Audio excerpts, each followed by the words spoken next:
The rebel who invented the separation of church and state intro let us bust a myth. The Pilgrims didn't come here so you could skip church on Sunday. Picture this. It's 1631, the wind is knifing straight off the Atlantic, and the greeting committee is basically saying, "Welcome to Massachusetts, our church, our rules, our taxes, memorize the creed, or pack your bags. One faith, one law, one governor who moonlights as God's landlord." Then along comes Roger Williams, soft-spoken, Bible-obsessed and allergic to bullies. He looked at that setup and muttered, "Nope, the state has zero business poking around in anyone's soul." The colony's reward for that idea. They booted him into the January snow. That hike became the seed of the First Amendment, ka.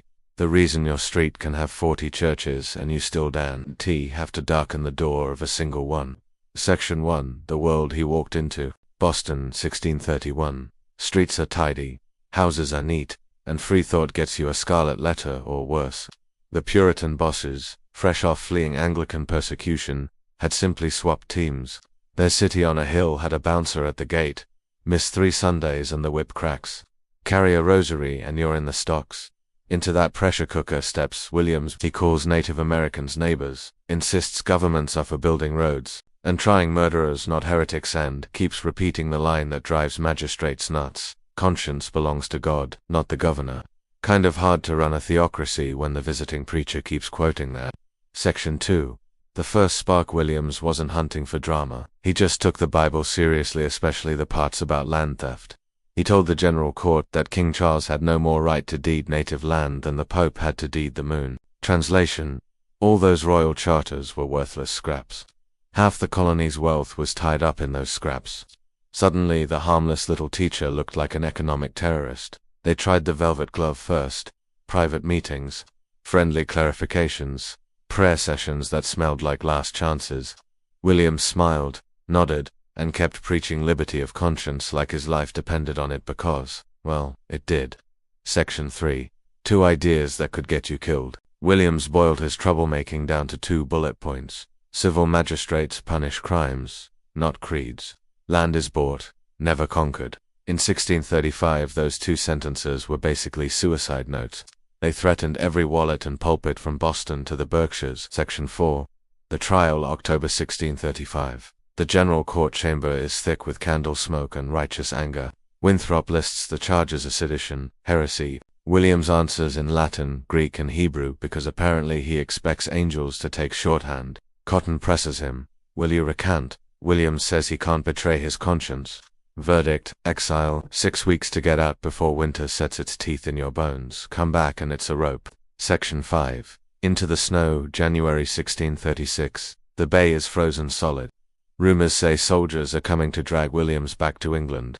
He slips away at dusk with a dog named Hodge, a thin cloak, and a knapsack of books. 14 days of stumbling through drifts, eating frozen berries, sleeping under pine branches that dump snow on his face at 3 a.m. Hallucinations kick in. He swears the wind is singing hymns. Then Massasoit's sons find him, feed him cornmeal and dried fish, and guide him to the Narragansett camp because Williams bothered to learn their language like a decent guest. Section 6. A deal and a promise. Spring. Williams and a handful of exiles paddle across the Seekonk. Instead of planting a flag, he opens negotiations. 40 fathoms of wampum and some iron tools later, the sachem's hand over a crescent of shoreline. Williams calls it Providence, writing, "I desired it might be a shelter for persons distressed of conscience." The deed promises liberty for all manner of people, Jewish, Turkish, or anti-Christian, first legal religious freedom clause ever written in the West. Section 7. The lively experiment, by 1647 for towns Providence, Portsmouth, Newport, Warwick join under one charter. Williams writes it on a ship's deck heading to London. The text baffles British bureaucrats. Voting rights with no church membership. No religious oaths. Absolute freedom of conscience. Rhode Island becomes the island of misfits, Quakers, Jews, atheists, all paying taxes and keeping to themselves. Critics sneered it was a cesspool of error. Williams replied persecution was the real pollution. Section 8. Walls Not Made of Stone, 1644, London. Williams publishes *, The Blowdy Tenant of Persecution. The title page alone calls religious coercion the doctrine of the devil. Inside he sketches a wall of separation between the garden of the church and the wilderness of the world. Not a wall to keep faith out, but to keep the state from trampling it. Boston banned the book, which, of course, only made the contraband copies sprout faster than dandelions. Section 9. The old man on the hill. Williams lives to 80. He plants apple orchards, learns new native dialects for fun, and watches his scrappy colony bloom into a port city where Jewish merchants haggle with Quaker sea captains over rum prices. Asked how he kept order without religious tests, he shrugs. Conscience is king. Give men no king but their own soul. He dies in 1683, buried in an unmarked field with an apple tree and a stone that reads, "He loved liberty, and truth, and peace." Section 10. From a colony to a constitution. Fast forward 150 years.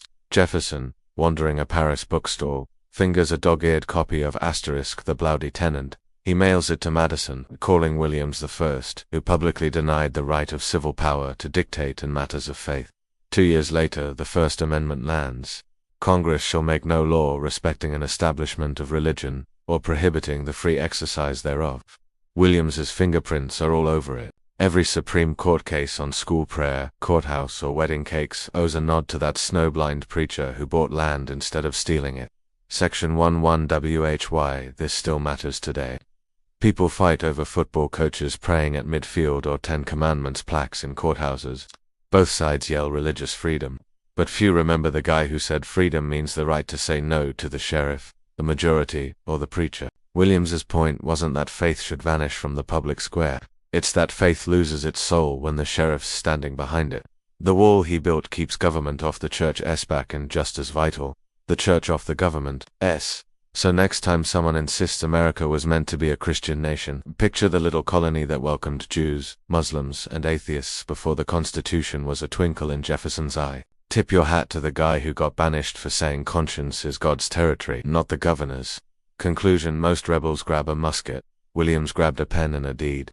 He paid for land, wrote pamphlets, and trusted people to think. His reward was frostbite, ridicule, and centuries of footnotes. Yet the republic that sprouted from his lively experiment still defends your right to believe or not without a king, preacher, or algorithm dragging you to the font. If the story hits home, subscribe for more history they skipped in class. And if you're ever in Providence, stand by the river where Williams once stood. Look at the skyline of steeples and synagogues and shiny nothing spurs, and thank the rebel who built the wall that keeps all of them and you free.